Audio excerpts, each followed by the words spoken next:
حوالے سے وہ اپنے کام کی ترتیب بنا سکیں، اور یہاں پر یہ سارے ساتھی اس بات کو سمجھ تو پا رہے ہوتے ہیں، لیکن اس کے ساتھ ساتھ وہ جیف بہت زیادہ گھائل ہوتا ہے اور اسے سمجھ نہیں آ رہا ہوتا کہ وہ کیا کرے، اس لیے وہ ایک ٹول کو اٹھاتا ہے اور ٹیپ کی مدد سے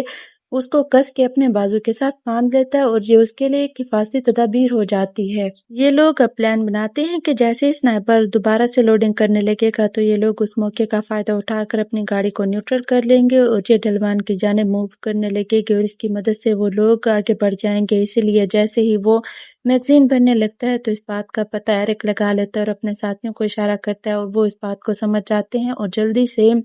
وہ اس میٹل کے باکس کی مدد سے اندر داخل ہونے لگتے ہیں، لیکن جیسے جاتے تو اس پر بلٹس آنے لگ جاتی ہیں، لیکن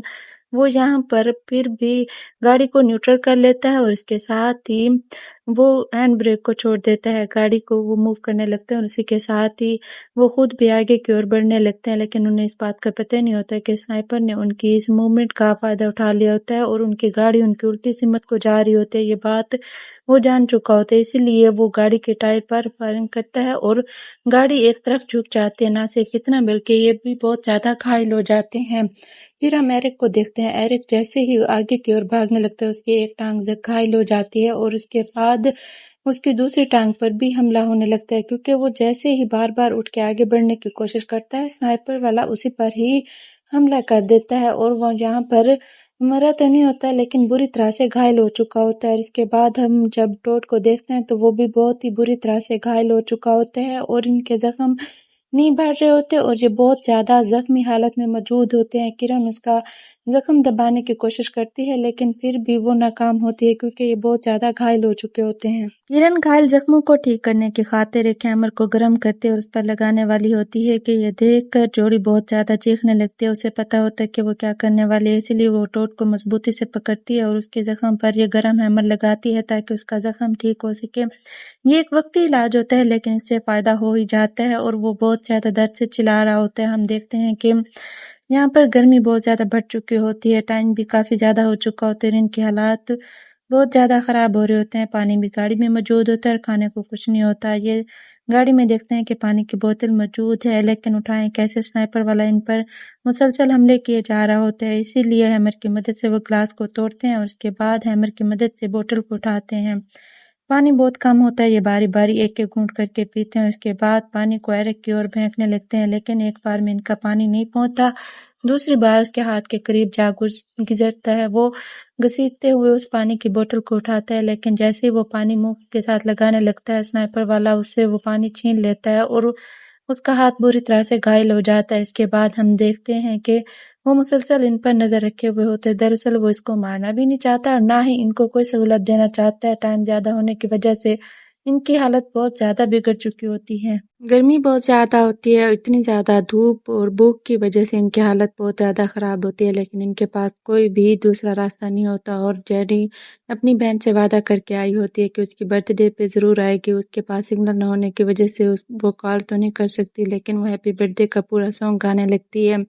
اس کے آس پاس دوستوں کی لاشیں ہوتی ہیں اور وہ پھر بھی اپنی سسٹر کے لیے برتھ ڈے وشنگ کر رہی ہوتی ہے، ایسا لگتا ہے جیسے اس کے پاس ہے، اور دوسری طرف ٹوڈ دیکھتا ہے کہ سارا کی ڈیڈ باڈی پر کچھ پرندے آنے لگتے ہیں، وہ یہ دیکھ کر برداشت نہیں کر پا رہا ہوتا، وہ چاہتا ہے کہ وہ سارا کے پاس جائے، اسے یہاں پر کرن روکتی ہے لیکن پھر بھی وہ آگے کی اور بڑھتا ہے اور درمیان میں سے جاتا ہوا سارا کی ڈیڈ باڈی کے پاس جاتا ہے، وہ اس کے چہرے کو ایک کپڑے کی مدد سے ڈھک دیتا ہے اور اس کے پاس کافی دیر شانت بیٹھا رہتا ہے، ایسے لگ رہا ہوتا ہے جیسے کہ وہ سنائپر والا بھی اسے موقع دے رہا ہے کہ یہ اس کے پاس جائے، کیونکہ جتنی دیر یہ سڑک پر جا رہا ہوتا ہے سنائپر والا اس کی اور بلٹ نہیں کرتا، اور ہم ایرک کو دیکھتے ہیں، اس کی حالت بہت زیادہ گھائل ہو چکے تھے، جنگلی جانور اس کی اور آنے لگتا ہے لیکن وہ اسے دیکھ تو لیتا ہے، خود کو بچا نہیں سکتا، جنگلی جانور کے اس تک آنے تک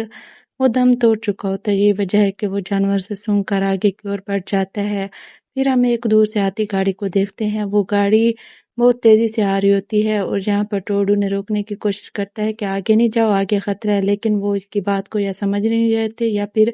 جان بوجھ کر اگنور کر رہے تھے۔ یہ گاڑی ایک عورت چلا رہی ہوتی ہے اور سنائپر والا یہ دیکھ کر ٹوڈ پر مسلسل حملہ کر دیتا ہے تاکہ وہ راستے سے ہٹ جائے، کیونکہ وہ اتنی زیادہ بلٹس کے باوجود راستے پہ کھڑا ہوتا ہے اور وہیں پر سارا کے پاس ہی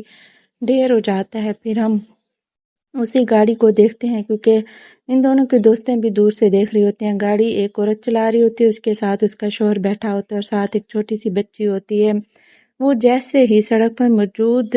ڈیڈ باڈیز کو دیکھتی ہے تو جلدی سے بریک لگانے لگتی ہے۔ اتنی ہی دیر میں سنائپر والا اس پر بھی حملہ کر دیتا ہے اور ان کی گاڑی پر مسلسل حملے سے انہیں بہت زیادہ مشکلات کا سامنا ہوتا ہے۔ گاڑی کئی بار کلٹی کھانے کے بعد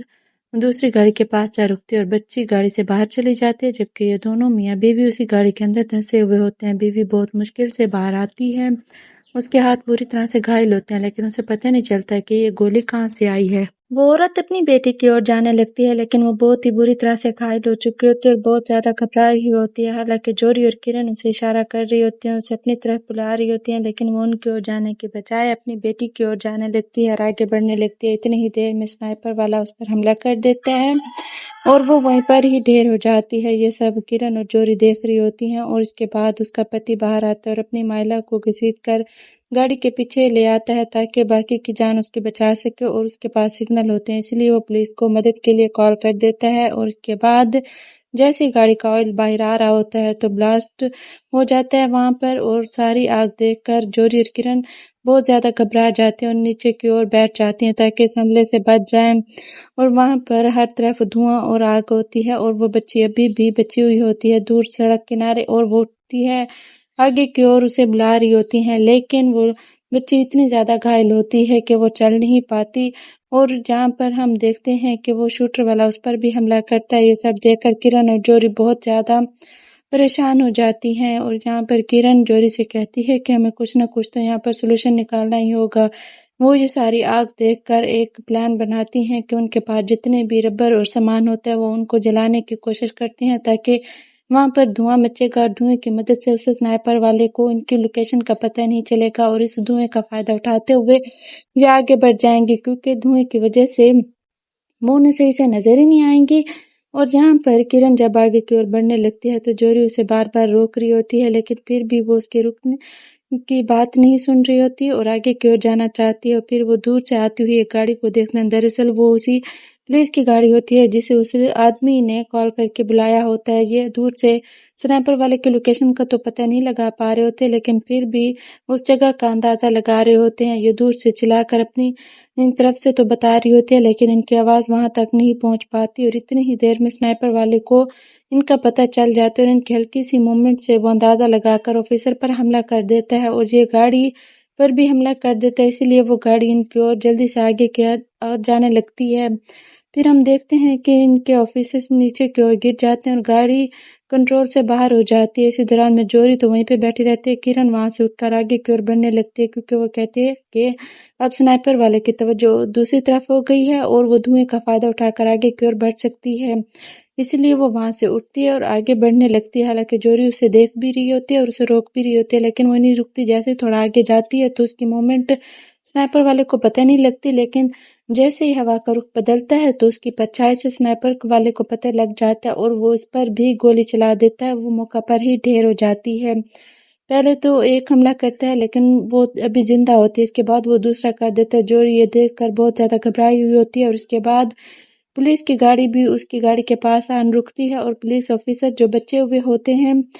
وہ لگاتار حملہ کر رہے ہوتے ہیں، لیکن انہیں ایگزیکٹ لوکیشن پتہ نہ ہونے کی وجہ سے وہ سنائپر والے کا پتہ نہیں لگ رہا ہوتا۔ جوری ان کی لوکیشن بتاتی ہے، لیکن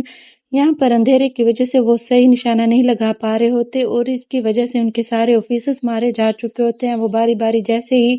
وہ سنائپر والے پر حملہ کرتے ہیں وہیں پر ہی ڈھیر ہو جاتے ہیں۔ پھر ہم جوری کو دیکھتے ہیں جو کہ بہت زیادہ گھبرائی ہوتی ہے۔ وہ اس سنسان اور ویران جنگل میں بالکل اکیلی رہ گئی ہوتی ہے اور وہ سنائپر والے سے بدلہ بھی لینا چاہتی ہے۔ وہ جلدی سے اس پولیس والی گاڑی میں جاتی ہے اور اسی لوکیشن کی طرف چلانے لگ جاتی ہے جہاں پر وہ درخت پہ سنائپر والا بیٹھا ہوتا ہے۔ وہ اس کی اور لگاتار حملہ کر رہا ہوتا ہے، لیکن اس کے باوجود وہ ایرک کی بتائی گئی لوکیشن کی وجہ سے اسی کی اور آگے بڑھ رہی ہوتی ہے کیونکہ وہ بہت زیادہ غصے میں ہوتی ہے، اس کے پاس کچھ بھی نہیں بچا ہوتا، یہاں تک کہ وہ اتنی زیادہ تیزی سے گاڑی چلاتی ہے اور بدلہ لینے کی خاطر